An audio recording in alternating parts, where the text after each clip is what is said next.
everybody. How's it going? How's it going on Thursday night? We got Mike Barron and Justin Belmont talking about their projects. How's it going, guys?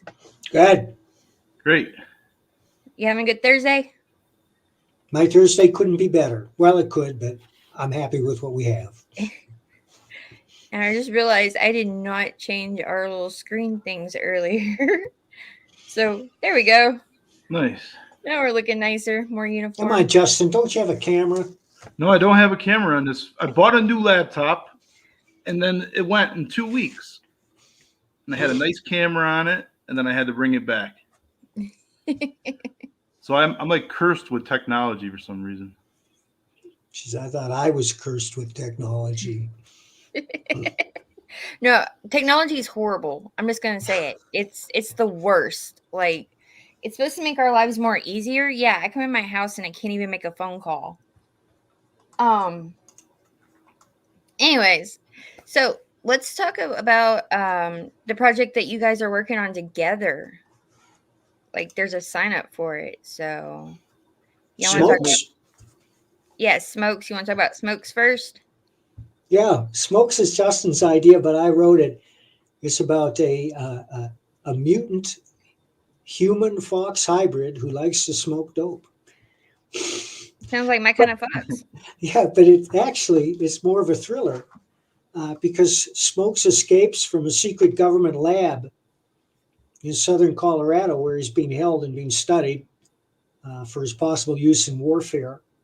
And when he goes missing, the lab freaks out. Of course, you know, it's like they've been guarding Area 51 all these years, and it's only recently they admitted, well, yeah, there are aliens. We didn't want to bring it up, but so this is about some of those aliens who are working with the United States government to create these mutant creatures for political purposes. But once Smokes gets out, they release an even worse mutant, an intelligent werewolf to bring him back, which reminds me of the old story. There was an old lady who swallowed a fly. I don't know why she swallowed a fly. Perhaps she'll die. There was an old lady who swallowed a spider to catch the fly that hid inside her. I don't know why, and so on and so on and so forth, until finally she's swallowing a hippopotamus or something. I remember that. I think I've read that to my kids a few times. It's a fun story. Justin, where'd Smokes come from? Smokes was something I came up with when I was 16 years old, shortly after I smoked my first joint. Oh, Lord. Yeah, I remember. Is that the experience you had? Like, you felt like you were turning into a fox? No, I was a fan of Cerebus. So you can see that he has that kind of look as Cerebus. The hair is similar in the eyes. Yeah, I can see it. I can see it. I like Cerebus too. So he was an influence for the character, and I actually had Gerhard, who was the secondary artist of that book, actually helped me design Smokes. But I did have sketches that I gave him, and he just cleaned it up and made it look better and made it proportional. I'm not the best artist, but I used to sketch this character when I was 16. And I just, over the years, have had it in the back of my mind, and I've always wanted to put this book out. And I finally had the means and the time to do it. And I met Mike at one of our conventions locally here. He's in Colorado like me, and I pitched him my idea and got him working on a script. And it ended up turning into 2 books. So when you back the campaign, you get Weaponized Werewolf and Smokes. And both written by Mike. If you scroll up, you can see that's the cover up there. And they're both drawn by Colorado artists. Lee Oaks do Smokes. Oaks do Smokes. Yeah, I just had him do another piece for me, Mike. I'll show it to you in a little bit. Great. And Barry Mclean Jr., the hardest working man in comics, do Weaponized Werewolf. Yep. So I use two different artists that are here locally. I'm so sorry. Bring her on. You guys keep talking. Just keep going. The tiny one's here. Just give me 1 second. All right. Justin, the ball is in your court. So you get 2 comics when you back our campaign. I'm hoping to launch on February 8th. That's the tentative launch date. Right now, I'm just trying to build my mailing list. I'm almost to about 70 signups. So if you can, Lola, when you get a chance, if you haven't done it already, put the link to both of ours in the chat or whatever, in the description or whatever. I've got yours. I've got to get Mike's in there. I put it in the private chat. So I will make sure that after we wrap up here, I will put Mike's information, all of it, where they can be found and where they can go and back his campaign, all in the description. So anyone watching this afterwards, they can go and back to. I want to emphasize that both Smokes and Weaponized Werewolf are highly entertaining books.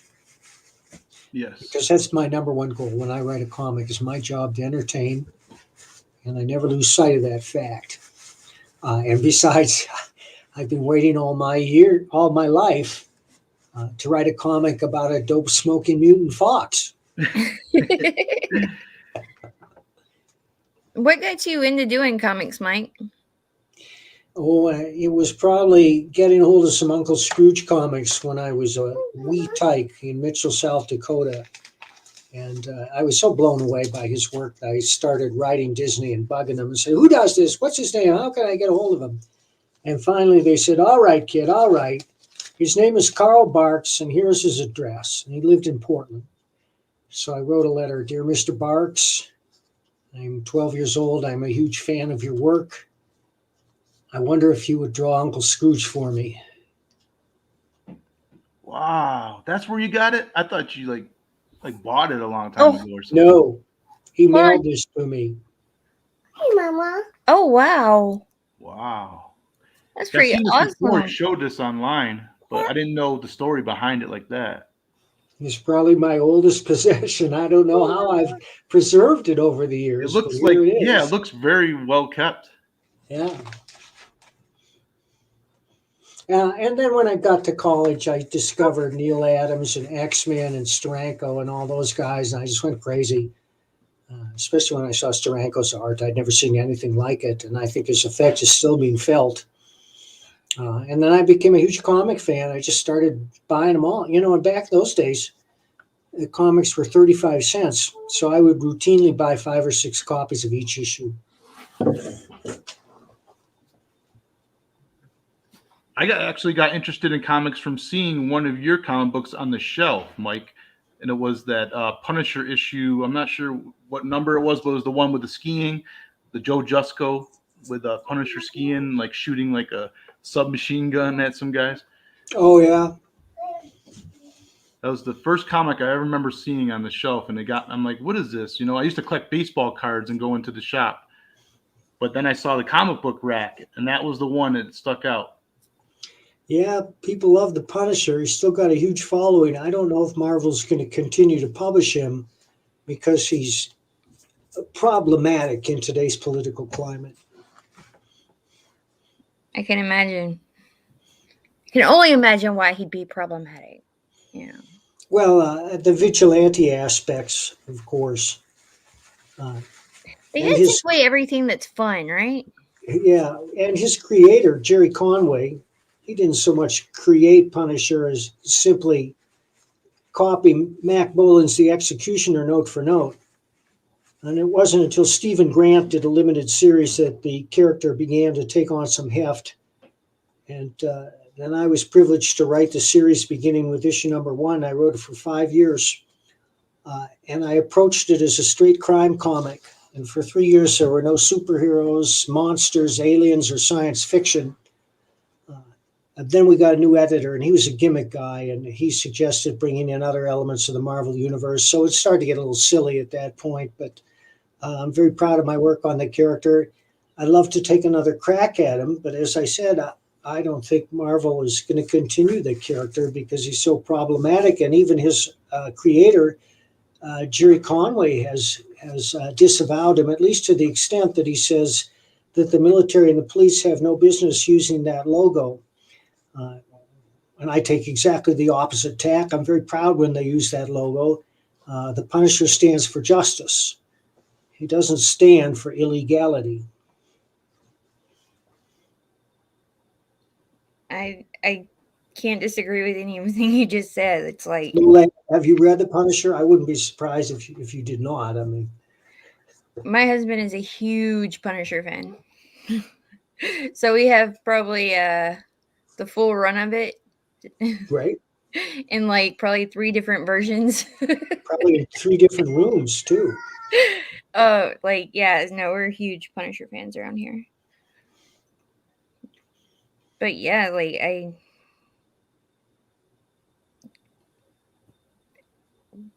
these I don't know what to say about Jerry Conway doing that, because like, I mean, these people are there to protect us and serve us, and so if they're using that, I would be proud of that. Like, well, I have to admit, I'm not familiar with most of the Punisher that was written after my tenure. I did read some of Garth Ennis' books, and they were entertaining.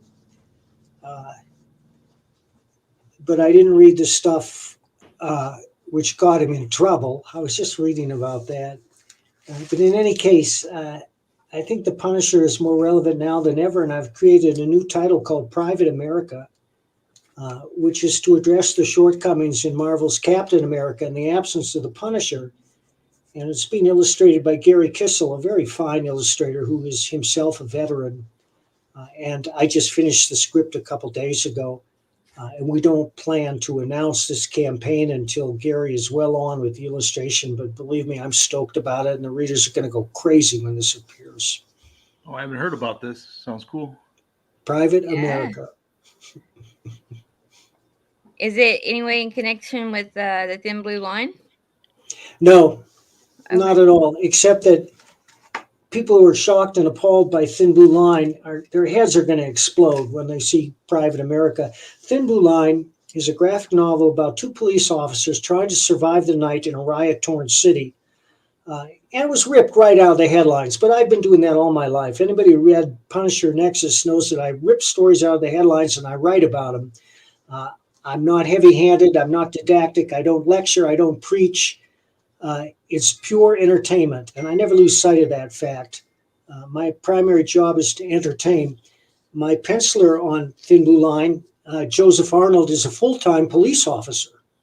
Now, I've known Joe for many years, since long before he became a police officer, but it's amazing that he finished the job faster than many professionals. And the book is pure entertainment from the opening page. There's not a wasted panel or word in it. It takes off like a rocket ship, and you won't be able to put it down. And when you finish it, you're going to hand it to the person next to you and say, you got to read this. And that's the campaign on Indiegogo. We have 6 days left. The book is dynamite. It's not science fiction, superheroes, or girls or horror.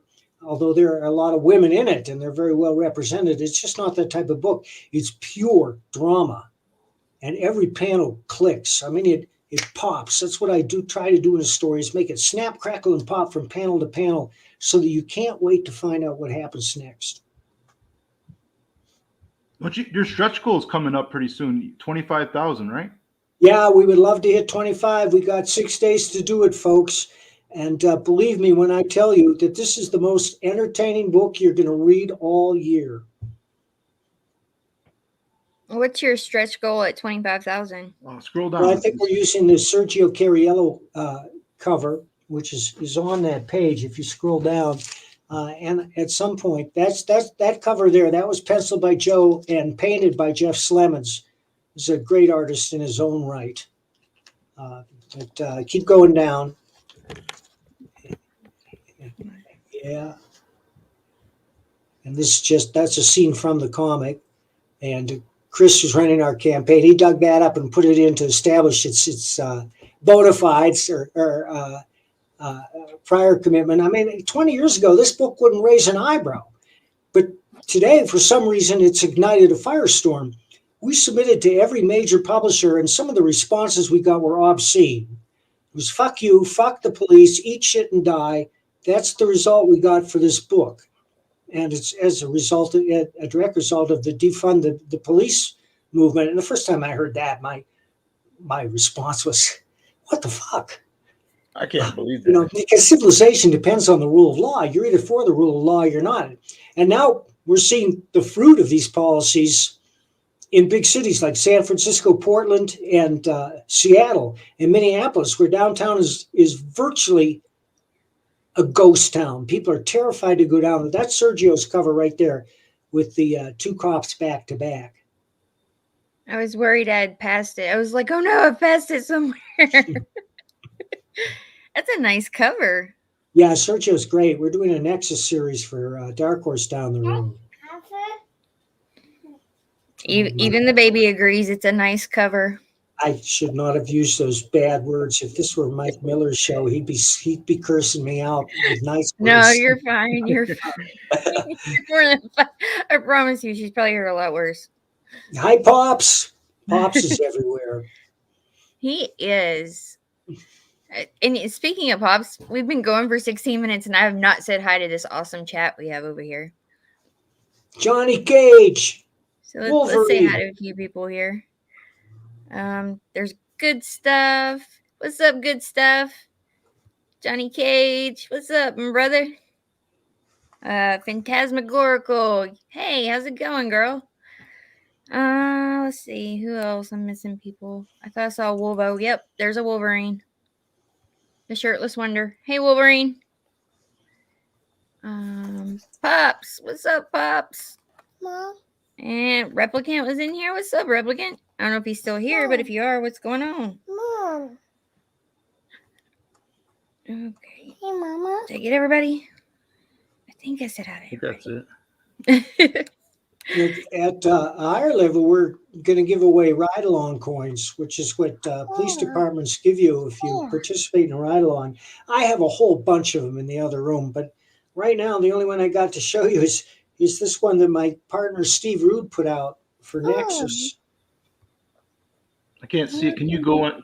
There you go. Yeah, I was trying. I'm working on it. It's Gormando. It's in the light. Take out it's Gormando.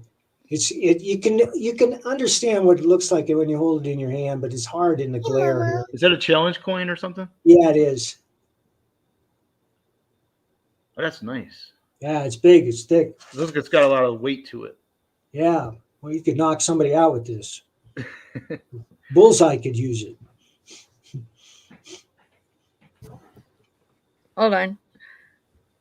I'm relearning this stuff. It's been a little while since I've done one of these streams. So I'm like, wait a minute. What are all these buttons again? I couldn't do it. All I could do is sit in. You got to run this trailer. It's unbelievable. Oh, yeah. Show the trailer if you don't mind. Okay, we ready for the trailer? Yeah. Awesome. Let me make it big here. Yeah. Can y'all hear it? Not yet. No. Okay. Crime comic without any super. All right.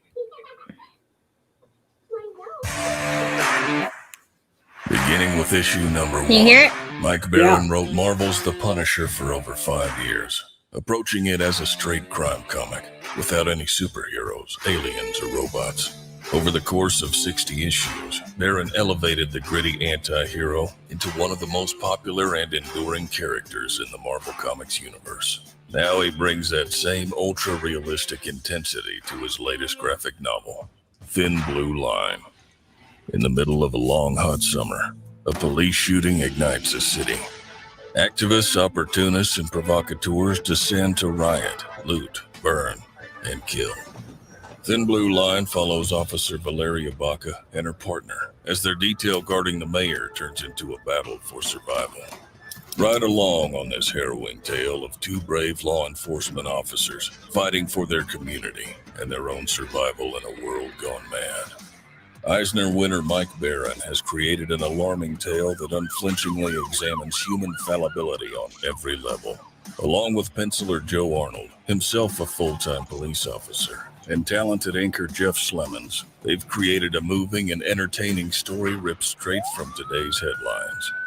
Thin Blue Line exposes the defund the police movement and its consequences for society, but several comic book companies have refused to publish it. Now we're asking you to join the effort to distribute it independently and help support the men and women of law enforcement. Get your copy of the only graphic novel to offer an unflinching and not always flattering look at the men and women of law enforcement during a time when we need them the most. Not all heroes wear capes. It's a thin blue line between the rule of law and a world of chaos. Which side are you on? Thin Blue Line by Mike Barron. Order now on Indiegogo.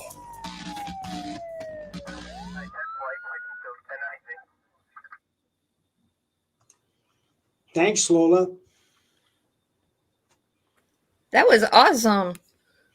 Yes, Chris Brawley is the foremost videographer in Tennessee, and he's running this campaign for me, and he puts together my videos.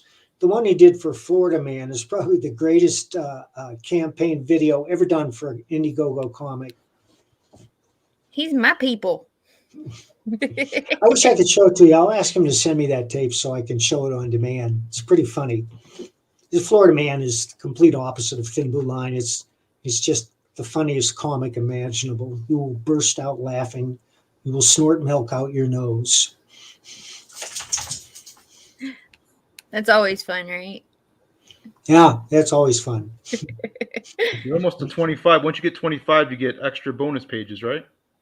Yes, you do. And, I had offered to dye my hair blue when we hit 20, and I did, and I have photos. And I was going to dye it green when we hit 30. But if we hit 25, I'll dye it green then. Then if we hit 30, mohawk. 35, I shave my soul. Y'all hear this? I mean, that's very in there's a word I have right there. Incentive. It's an incentive. Oh, yes. It's a very powerful incentive. You could do like a mohawk that's like half blue, half green. Oh, man. Well, if I dye my hair green, we'll leave that there, and I'll have a green mohawk. Did Ann dye your hair for you, or did you do it? Yes, she did. Yes, she did. Like the technology of using this computer, it's beyond me. If it weren't for Ann, I wouldn't even be here. Although I did buy this camera at Walmart for like $6 and hook it up. I'm very proud of myself for that. I don't know if I could do that. I'm just going to tell you that right now. I boomer everything. Hey, Peter. No, Fanta, he said his skull, not his soul. Skull. Wait, is there an Amanda B in the chat? Oh, there's an Amanda B in the chat. What's up, Amanda B? Mom, get back. So let's talk about some of these perks you have here. All right. What we get with it. Well, at one level, you get drawn into the book. You could be on a wanted poster, goes on the post office wall, or you can be somebody the police are arresting, or you can be a police officer, or you can be the face in the crowd. We got a lot of crowd scenes. We did this in Florida Man too, and we're going to do it in the next Florida Man, which we're going to launch next year, and it's even funnier than the first.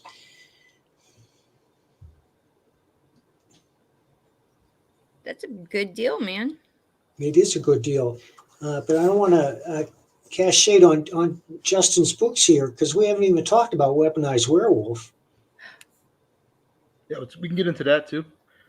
Yeah. Have you got pages you can show? I'd love them to see some of these pages. All right. Hold I on. can show my screen. I have my campaign that I'm in draft mode, but I can show the pages that I have on it. Which means everybody should go and sign up for Smokes the Fox now. When's it going live, Justin? I'm hoping to go February 8th. Okay.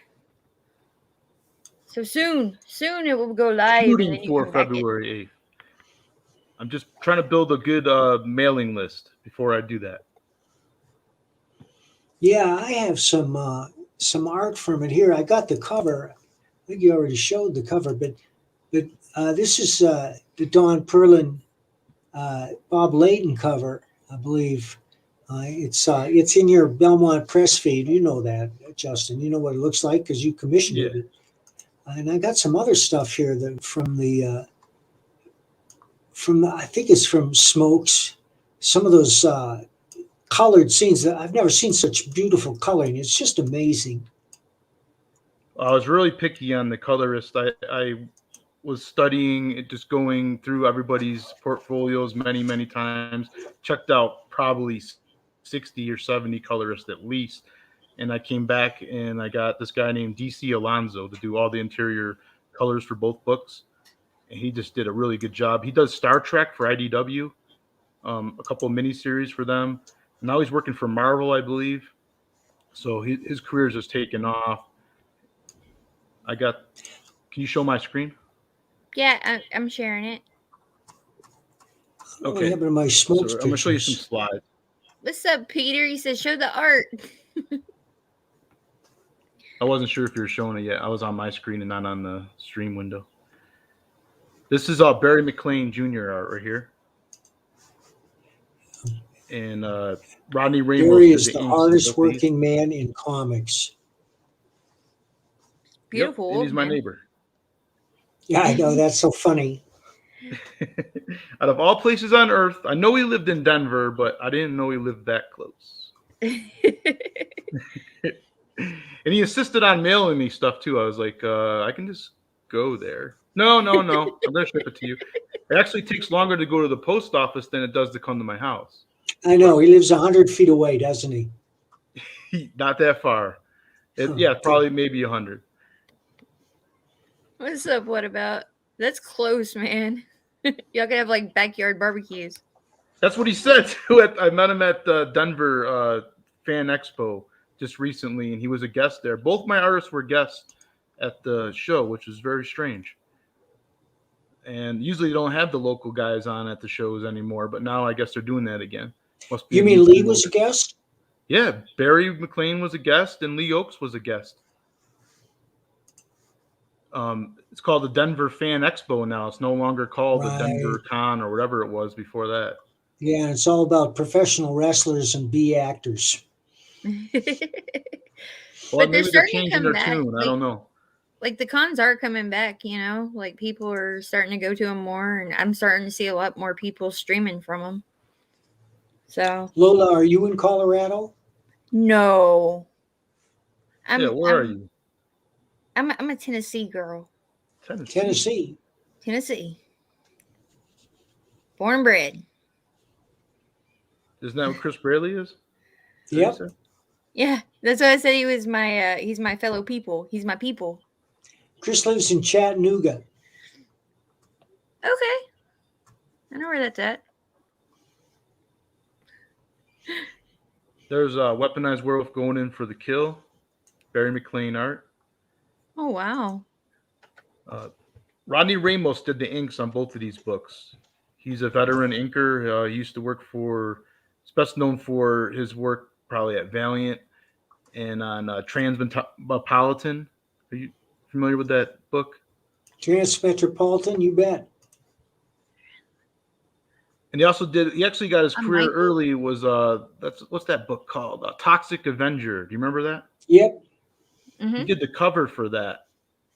And they actually just remade that movie. It was just filmed. It hasn't been released yet, but it was just filmed.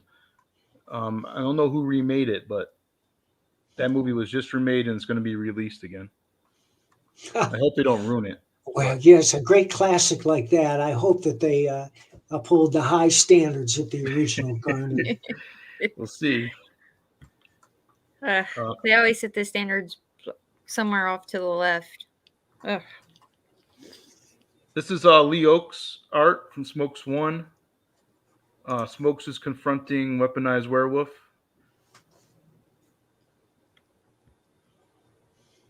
Just a scene from the base.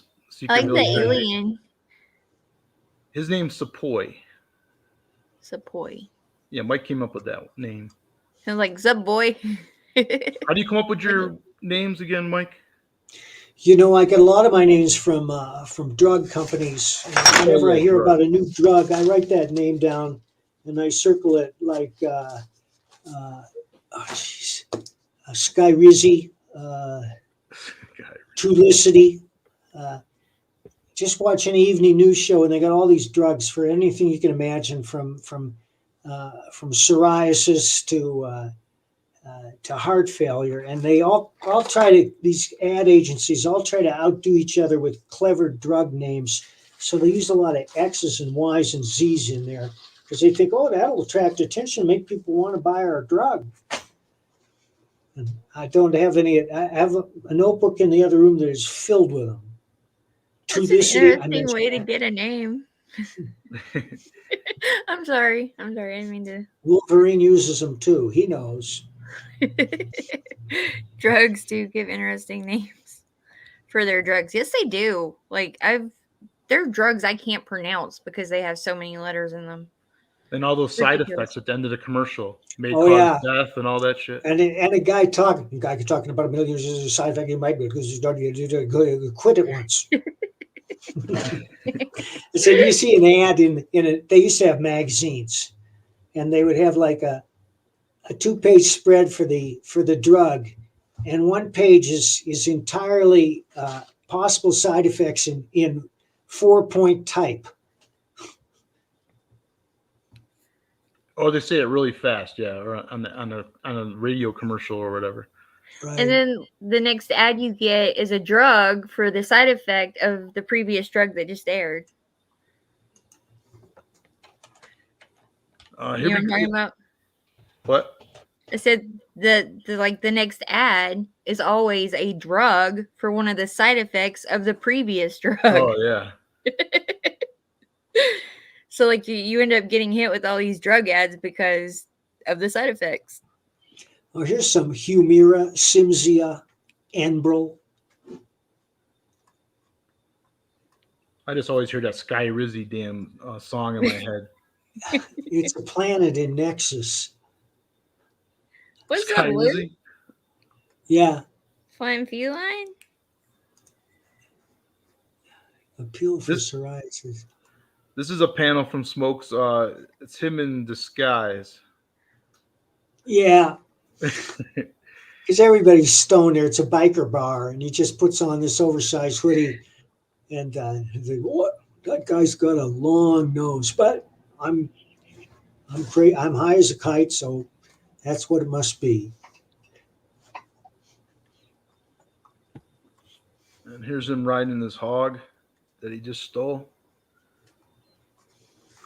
I think Pops is going to be behind Smokes the Fox. He said drugs usually treat the symptoms, not the problem. Smoke more weed, feel better. I heard Pops didn't like Critter books, but he likes mine for some reason. So that's a plus, I guess. I'm doing something right. Pop loves all books. This is another Barry Mclean couple panels going to the retina scanner. DC I should Alonso. point out that Barry and I have a book coming out next year from Blue Juice. You do? Called Cue Ball. It's a martial arts espionage thriller. Let me shoot you some of these pics, Justin, of the covers that Barry's been doing. I didn't know Blue Juice was putting it out. I knew you guys were doing Cue Ball together, but threw me off with the Blue Juice part. Well, Barry's in charge of this one, so he tells me it's on the docket. So we'll see. And, his work is going to be like 120 pages, too. And I'm very proud of this because, when I do a martial arts scene in a book, I choreograph them elaborately so that you can see the technique unfolding in real time. Are you getting these, Justin? Let me look. You sent it to my Twitter? Yeah.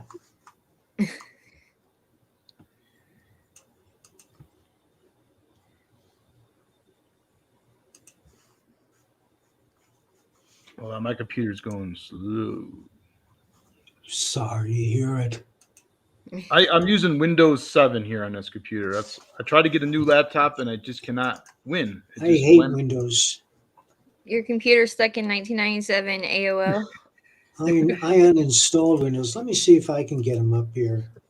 Uh, uh, no, I don't want to share the audio box. Problem is, it's only sharing this tab that I have open. It won't share anything else on my screen. All right, hang on. Here we go. Oh, I just Wow, I like that cover with the alligator. yeah. I Boy, agree, I don't Luke. see. Those colors really pop the piece. I've seen the other one. That's a nice cover too. Yeah, I don't know why that it won't show all my pictures. How many issues is it going to be? Well, it was originally going to be 5 issues, but now it's just going to be a huge trade graphic novel.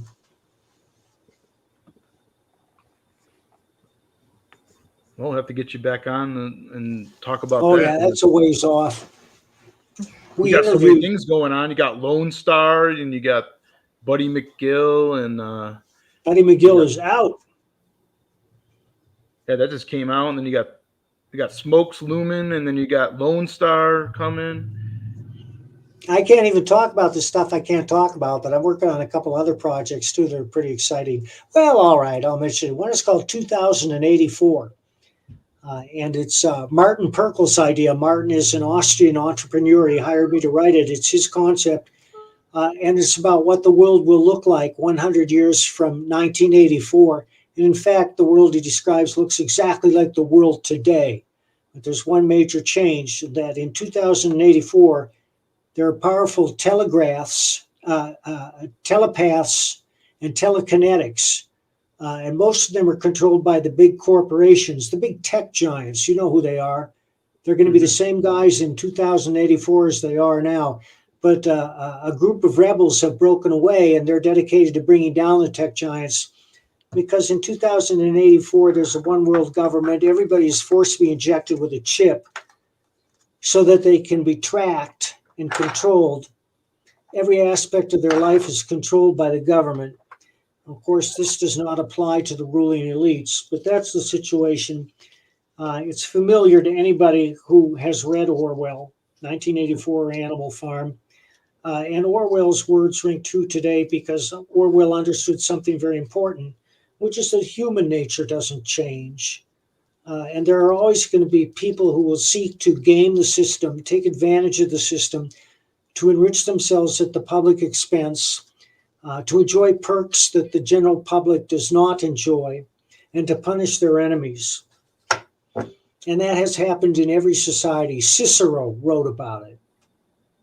Orwell wrote about it. Aldous Huxley wrote about it. And now we're living in it. That's kind of deep. I'm looking for a more lighthearted comic book. There's always a few jokes, Justin. Everything I write has got humor in it. Even Schindler's List has a couple of jokes. I find the deep behind it though interesting. So I like that. That sold me on that one. Thank you, Lola. What was it called again? 2084. I'd show you some 2080. art if I knew how to get it up there, but I don't. It's just so frustrating. Share, share screen. Share a tab, and then you got to have it opened on that tab that you select. Yeah. Yeah. I could teach you how to do it one day. Someday. I hope One to day do at a that. time, I'll Mike. bring One my day at a time. Windows 7 laptop next year to this con, and I'll show you how to do it.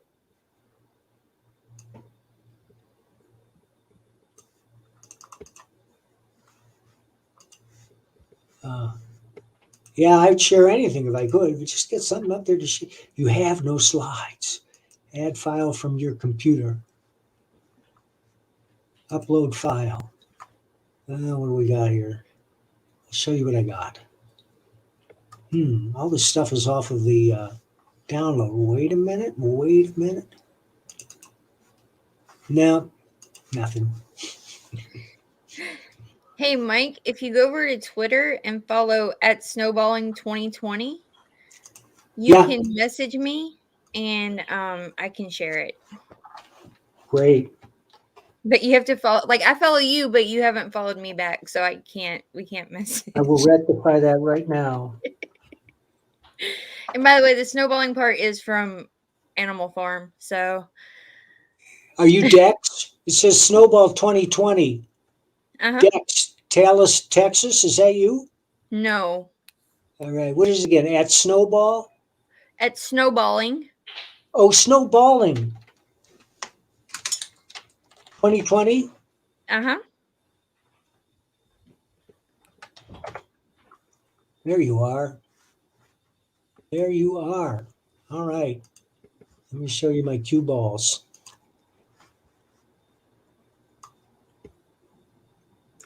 This is exciting. You're gonna learn something today, Mike.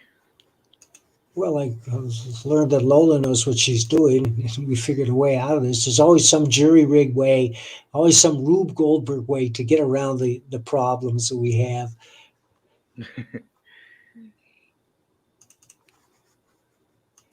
These are 3 of Barry's covers for cue ball. And the interiors, I'll show you some of the interiors because they're just mind-blowing. Hold on, Mike. Sorry. Keep talking. It's hard for me to talk and lurk at the same time because I'm kind of simple-minded. Here we go. All right. Yeah, this is some of the martial arts action. And aren't you a black belt yourself? I am. Not many people know that. You should tell people that. No, it's not something you talk about. You know, people who talk about their black belts, they remind me of Sean Hannity. Sean Hannity can't do a show without saying, "Yeah, I train. I'm a deadly human being." So, all right. Are you getting that? I got it. Can you see it? Yeah, that's one of his covers. That's cue ball balancing on a cue on top of a cue ball. Nice. That looks kind of painful. That makes my knees hurt. Not for cue ball. Not for cue ball. And then you had this one. Let me see here. Make sure I get the right one. And Sharon. I think it might be this one. Nope, not that one. It's this one. Okay, got it. There you go. Yeah, I love that one. It's like David versus Goliath. Yeah, who's the other guy? It's a little Marvel-like in that way because Marvel's always coming out with these immense characters like Hulk and the Thing, who dwarf normal human beings. But that's part of the fun of comics is that you can draw stuff like that, and you'll buy a situation in a comic that you wouldn't in any other medium. Because comics are the most forgiving medium there is. Show the one with the gator. Oh yeah, that one's good. Show the gator. Stop sharing that one. Let's get off of that. Oh, that's a nice one. Yeah. Is it the same artist on this? Barry Mclean Jr., the hardest working man in comics. Okay. Justin could probably yell out his window and get him to come over. We interviewed Barry last week or 2 weeks ago on the Bear and Earl show. We're interviewing a lot of comic creators. Justin, we're going to interview one of these days. There it is. Oh, wow. So awesome, Mike. Yeah, I can't wait for it to come out. I'm excited about it. This should get everyone pumped up to go over to Thin Blue Line and back it. Yes, folks, please back Thin Blue Line. I guarantee you will be entertained. And then go sign up for Smokes the Fox by Belmont here. I know everybody calls you Justin, but I like calling you Belmont. It sounds so... Yeah, it does. It sounds classy. Yeah. I'll call him Belmont, too. It sounds like like you have a butler or something, you know? Belmont. But Go Back Smokes the Fox, which Mike and Belmont both are working on. Like this art right here should just like sell everybody on this. And I think I was in either a chat or I was watching someone's YouTube the other day, and I heard someone say, "I will back anything Mike Barron does." Whoa. That was And Pops, I so, think. like, that's a huge compliment. Yeah. I'd So, like to meet that man. I'd like to shake his hand. I can't remember if it was on the panel or in the chat, but I remember someone saying, "I will back anything Mike Barron does," because I think Belmont was on talking with somebody, and I was watching the stream. I think it was Pops that said that. Was it Pops? Yeah, Pops loves Mike Barron. It was Pops. Was it Pops? Okay. Yeah, it was Pops. I knew I heard someone say it. I was like, "That's some high praise right there." Like, I gotta wish check I out could more talk of what. like Pops. This is Pops here. Prom con. We can send him a link if he wants to. He could. He's the hardest working promoter in online. Yeah, he sure is. Wolverine. Pops I'm is talking to Dan Fraga too. Funny you should mention that. Oh, I'm trying to get on Dan Fraga's show. I heard he's a stoner, and Oh, really? our comic is right up his alley.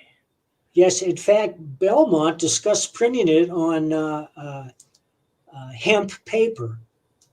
there you It was- go. It was That's very the way expensive. You see, after you read it, you can roll it up and smoke it. Hey, I'm behind that. But nobody's gonna mutilate their Smokes the Fox comic. No, see what you do is you buy two. You That's have right. one for reading and then one for smoking. There you go. Problem solved. Are you both smokers or no? Well, I live in Colorado. That's all I'm gonna say. Okay. I may come visit you, Mike. We love tourists here. And the shops are open. They have pot tours. You can get a tour bus and they bring you from shop to shop. You get little samples. Ooh. Yeah, You I even have definitely gotta fancy go to Colorado now. You can get a limo one too. There's even a limo one where they bring you around in a limo from shop to shop. If you got big bucks. What about you, Belmont? Do you smoke? I do not smoke Okay. very often. Huh? What'd you say? Very often. Very often. So it's like what? Every 3 days? Remember, Mike had his first job doing that. Yeah, my first job out of college was smoking marijuana for the government. Oh wow. Can you tell us that story? Yeah. I moved to Boston because I heard there were newspapers who would hire anyone who could string two words together. And I saw an ad, the back of the Boston Phoenix, seeking volunteers for a joint study between Harvard University and the National Institute of Mental Health, seeking 12 volunteers to live on a hospital ward for a month, smoke dope every day, and take a battery of tests. It was just like college.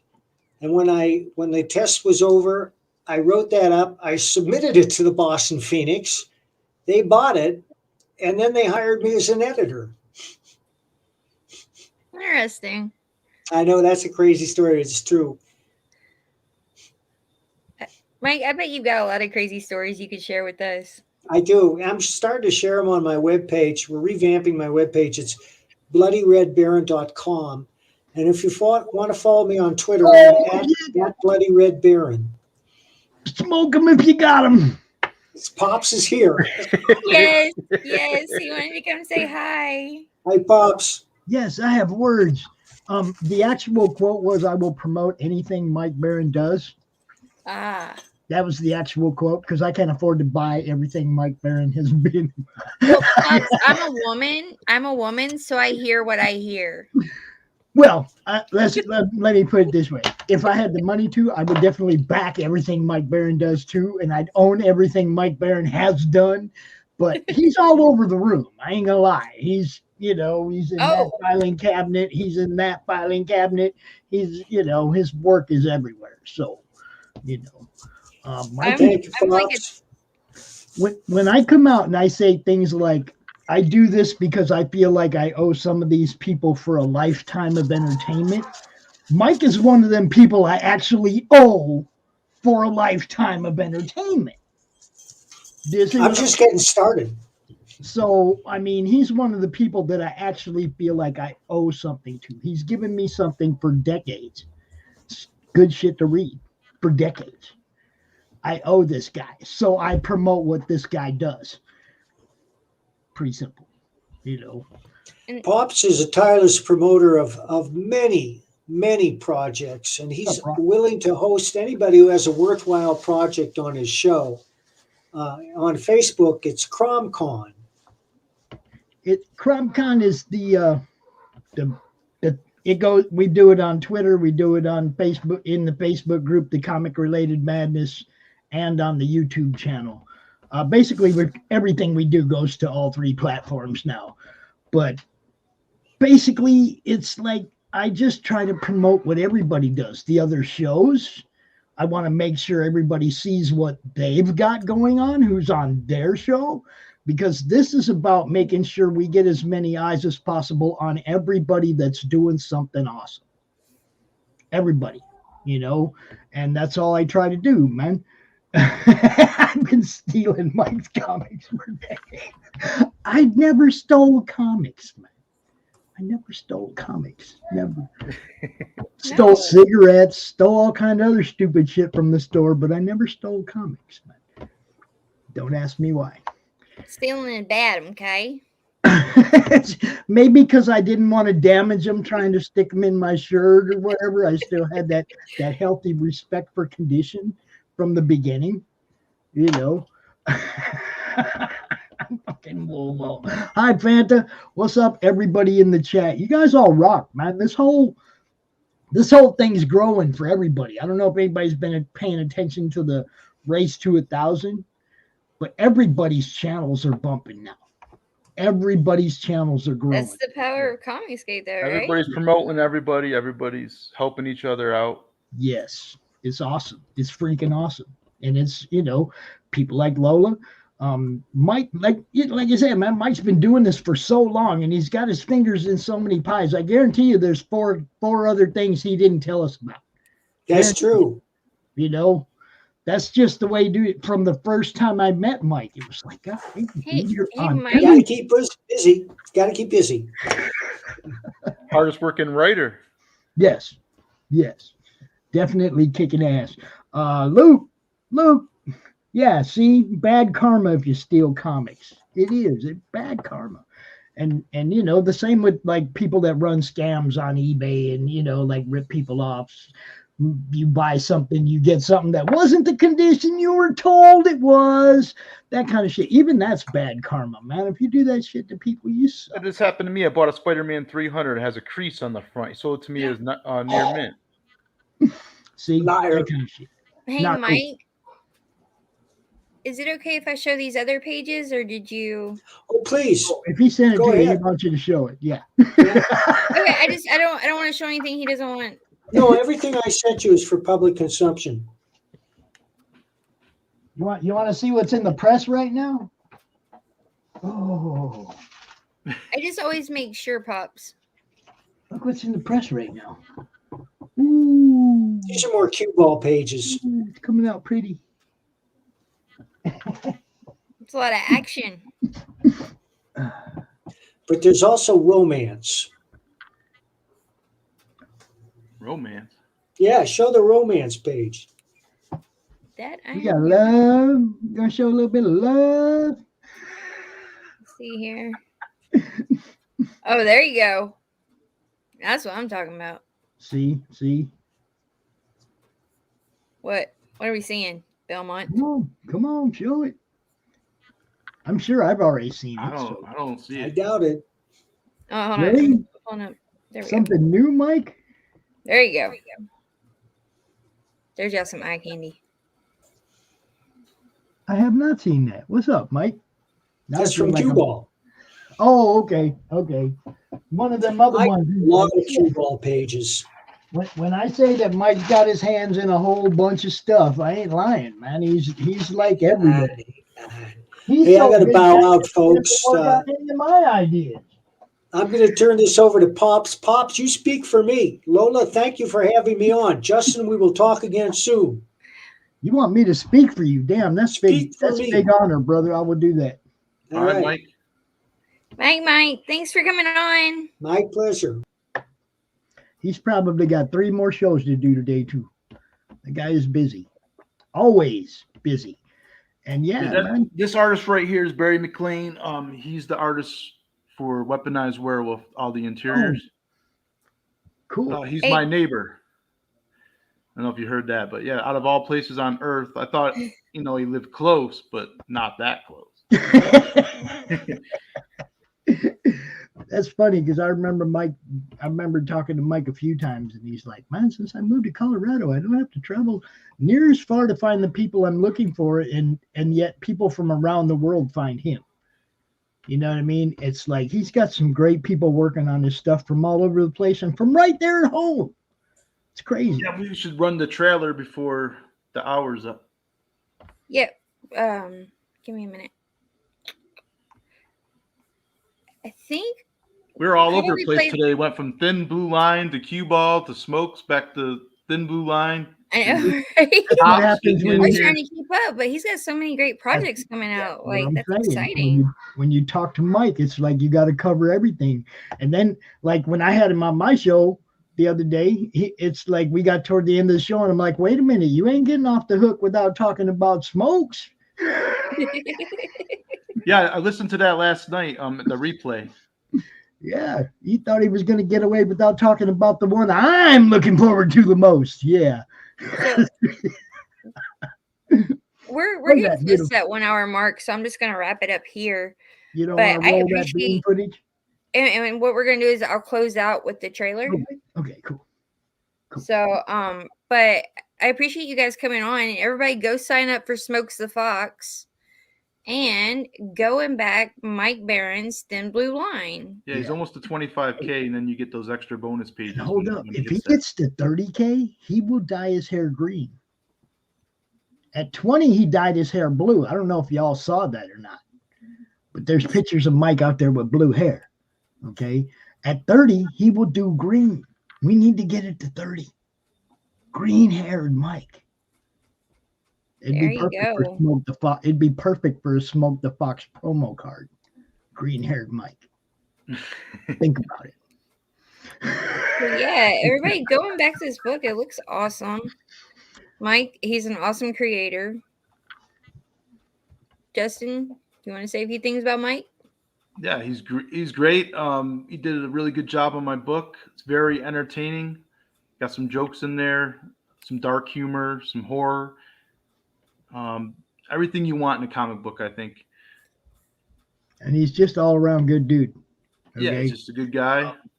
Out of I really appreciate him coming on and telling some of his stories. Yeah, I didn't know he was going to get on. I thought he just sent me a message and give me the link. I'm like, what?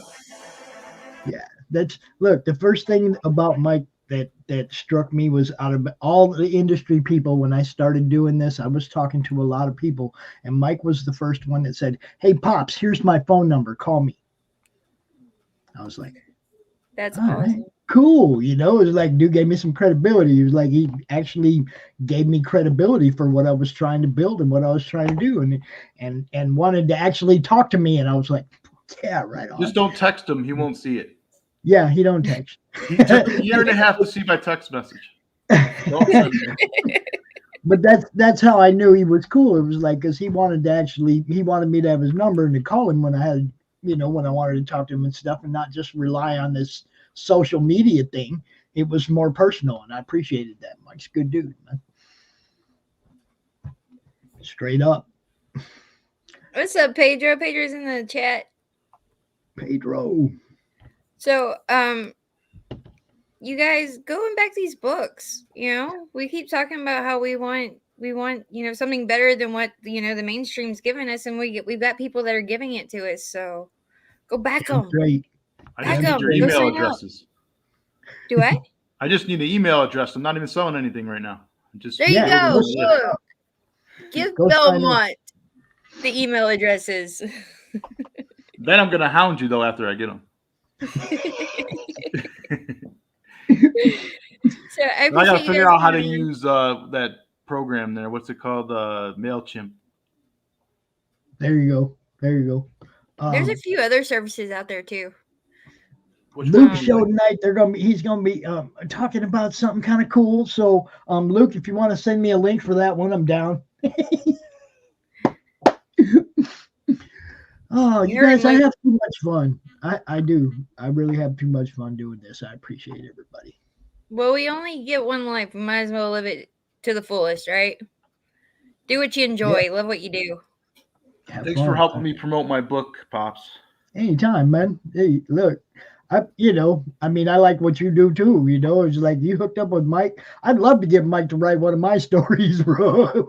He's too freaking busy. I'd pitch a story at him. He'd be like, "Yeah, talk to me in 2025." I'm like, fuck. He's a busy guy.